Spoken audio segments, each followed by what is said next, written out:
Viewers, मैं हूं आपके साथ यास्मीन। अक्षय कुमार और परिणीति चोपड़ा की फिल्म केसरी का दमदार ट्रेलर रिलीज हो गया है।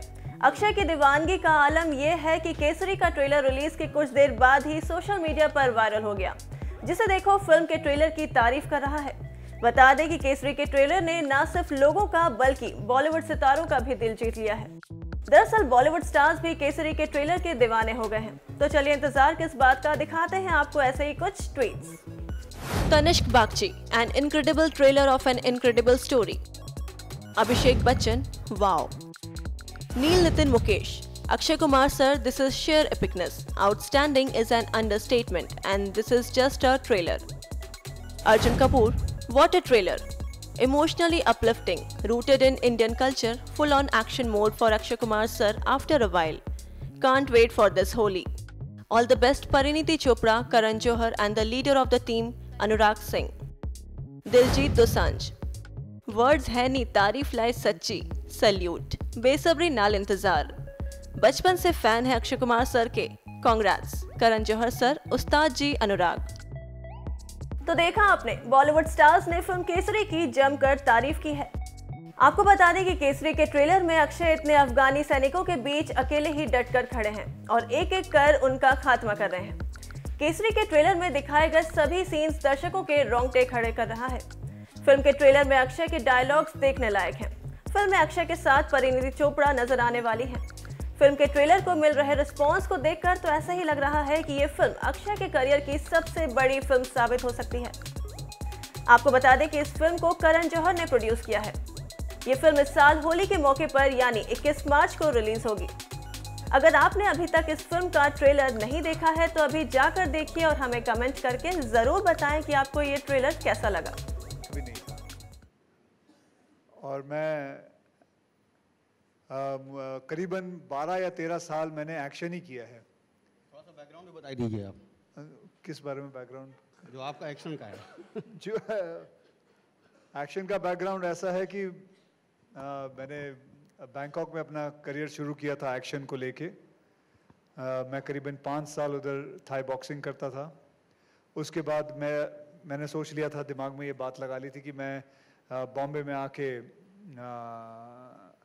तभी बॉम्बे था अब मुंबई है, कि मैं मुंबई में आके यहाँ स्कूल खोलूँगा, यहाँ मार्शल आर्ट लोगों को सिखाऊँगा। लेकिन करते करते अब ये कथा तो बहुत लंबी है कि मैं कैसे कैसे करते करते अपने इस इंडस्ट्री के अंदर आया। बट ये ज़रूर कहूँगा कि इस इंडस्ट्री के अंदर मुझे लाने वाला एक ही चीज़ था, ऑनेस्टली बता रहा हूँ, और वो है पैसा। मैं पैसा कमाने के चक्कर में आया था यहाँ, पैसे कमाना चाहता था मैं। जो कि मेरे साथ एक हादसा हुआ कि मैं जब मार्शल आर्ट सिखाता था लोगों को तो मुझे 5,000 रुपये महीना मिलते थे। और जब 5,000 महीना मिलता था तो मैं खुश था उसमें। लेकिन उसके बाद एक दिन ऐसा हुआ कि जनाब मुझे किसी ने कहा कि यार तू मॉडलिंग क्यों नहीं करता? तो मैंने कहा चलो ठीक है, मॉडलिंग करके देख लेते हैं क्या है। तो मैं गया मॉडलिंग करने के लिए। मुझे एक फर्नीचर शोरूम के लिए बुलाया गया था मॉडलिंग के लिए। तो मुझे वहाँ बिठाया गया। AC फर्स्ट क्लास रूम था। एक अच्छी सी मॉडल आई, बहुत सुंदर महिला आई, वो मेरे साथ बैठी, मेरे साथ उसने पोज वोज दिए, यहाँ देखा वहाँ देखा, ऊपर नीचे ऐसे, और पोज वोज दिए। और जी जनाब 2 घंटे के अंदर मुझे 21,000 रुपये मिल गए।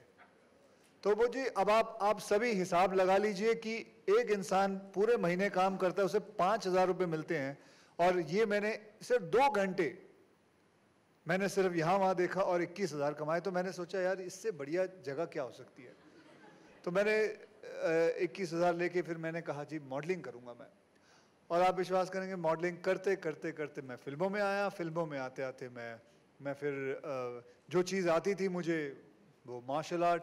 और मैंने करीबन आज तक मैंने करीबन 135 फिल्में कर ली हैं। 135-140 फिल्में की हैं, जिसके अंदर मैंने करीबन बिगनिंग के जो है मेरी सारी फिल्में एक्शन को लेकर ही थी। और कोई प्रोड्यूसर कोई डायरेक्टर मुझे ऐसे देखता भी नहीं था यार इससे एक्टिंग तो होगी नहीं और इसको कुछ आएगा नहीं, इससे एक्शन ही करवा लो। और मैं करते करते फिर आहिस्ते आहिस्ते मैं कॉमेडी में आया। फिर उसके बाद उसके बाद मैंने रोमांटिक फिल्में की, वो अलग बात है क्या क्या क्या हुआ था, लेकिन करते करते जनाब ये जो इस मिशन की अगर मैं बात करूं, इस सोशल मैसेज की अगर मैं बात करूं, तो एक दिन मैंने एक कथा पढ़ी कि एक महिला जो है उसे विलेज से, उसे गांव से निकाला गया है क्योंकि उसने अपने हस्बैंड को डिवोर्स दे दिया, क्योंकि उसके डिवोर्स के मतलब उसके हस्बैंड के पास घर में शौचालय नहीं था। तो ये बात जो है मुझे बड़ी मतलब कमाल की लगी कि क्योंकि शौचालय का होना, टॉयलेट का होना घर में एक बहुत ज़रूरी बात है सबके लिए। ये मुझे आज तक समझ में नहीं आया कि लोग ऐसा क्या समझते हैं कि बाहर जाके शौच करते हैं, मतलब ऐसी क्या कारण है। लेकिन खैर जो भी है वो बाद में हम बात करेंगे उस पर। लेकिन ऐसा करते करते मैंने इसके बारे में और जानकारी ली, और उसके जानकारी लेते लेते मैंने कहा कि इस पर मैं फिल्म बनाना चाहूँगा। और मेरे पास एक स्क्रिप्ट तभी आई इसके ऊपर एक स्क्रिप्ट आई। और ये स्क्रिप्ट आपको बताऊं, टॉयलेट एक प्रेम कथा एक ऐसी स्क्रिप्ट थी जो फिल्म इंडस्ट्री के अंदर करीबन 4 साल से कई एक्टरों के पास गई, और वो नाम सुनते ही मना कर देते थे या इस फिल्म के ऊपर लेके काम नहीं करना चाहते थे। लेकिन मुझे ये फिल्म की स्क्रिप्ट बहुत अच्छी लगी, और वहाँ से मेरा एक मोड़ शुरू हुआ कि मैं ऐसी फिल्में बनाना चाहूँगा। और प्लस साथ में ये भी कहूँगा कि यस मैम, यस मैम,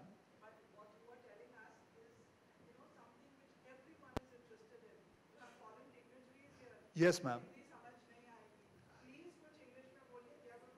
आप मिक्स भी यस मैम, इंग्लिश में बोल देंगे। लेकिन अब हम फिलहाल जितना भी मैं कोशिश कर रहा हूँ, इन्होंने मुझसे हिंदी में पूछा है, मैं okay I will try, okay I will do one thing, I will reverse back, should I translate everything ma'am? Yes ma'am, it's going to be a hard because 80% people will understand Hindi and 20%, but so I have to cater to 20%. All right ma'am. So to go back again, should I start again sir? नहीं, आप जहाँ तक पहुँच गए उसके बाद start करिए। Okay, so my journey has been, like I started my life, my career from being a waiter from Bangkok, and then I became an actor. It's a quite a long journey. I started my career when I was 14 years old, and I was learning martial art there, and it's a long, very long story. So हाँ जी, आप क्या पूछ रहे थे मुझे बताइए। मैं भी चला गया हूँ कहीं और।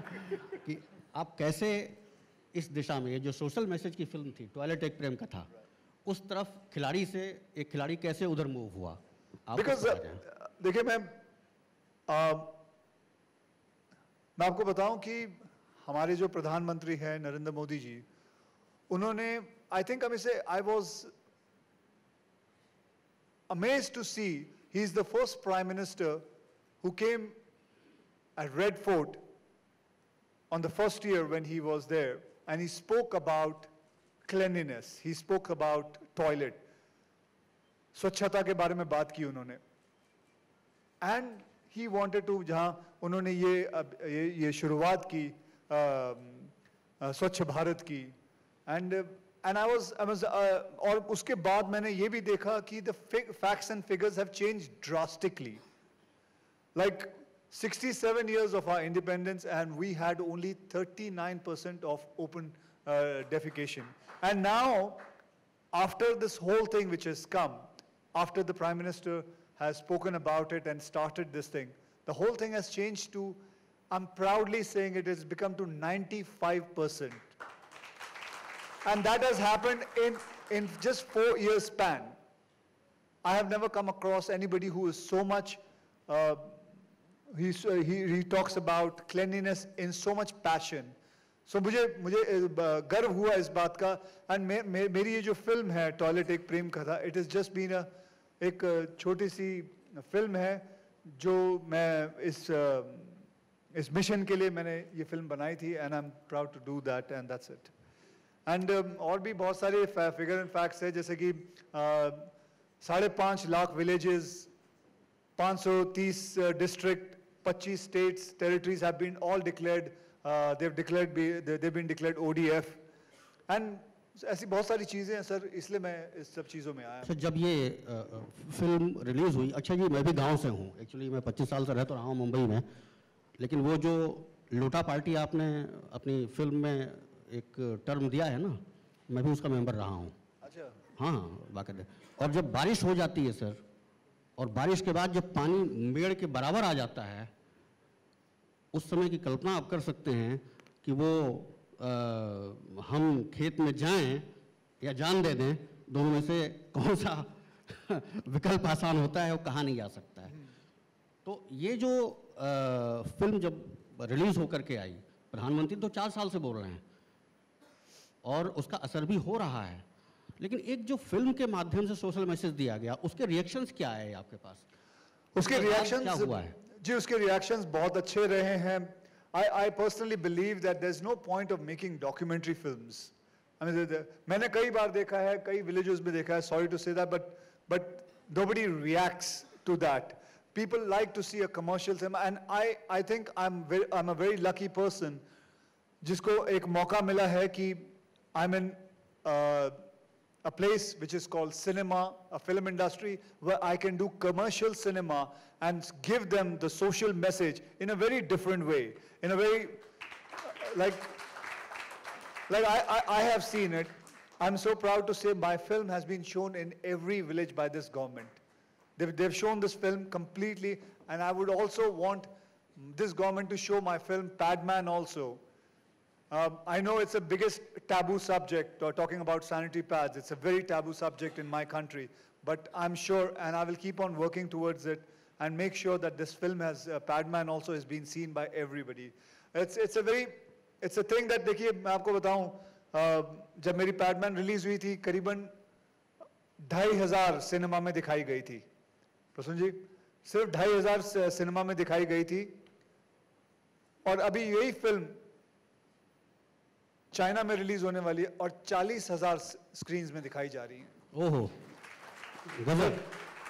40,000। तो मैं अपने देश से और अपने सरकार से यही दरख्वास्त करूंगा कि जितनी हो सके सैनिटरी पैड जितने स्कूलों में हो, पैडमैन जो फिल्म है ये दिखाई जाए। ट्रस्ट मी, ये इसलिए मैं नहीं कह रहा हूं कि ये मेरी फिल्म है, मैं इसलिए कह रहा हूं क्योंकि ये फिल्म से फर्क पड़ेगा। मैं जानता हूं इस फिल्म से फर्क पड़ेगा, पैडमैन फिल्म से फर्क पड़ेगा। फ्री ऑफ कॉस्ट दिखाई जाए, बच्चों को दिखाई जाए। It is a compulsory thing. It's a very honest film which we made, me and my wife have made along with Balki, and I would just hope that one day it becomes a compulsory thing for every children to watch this film. That's it.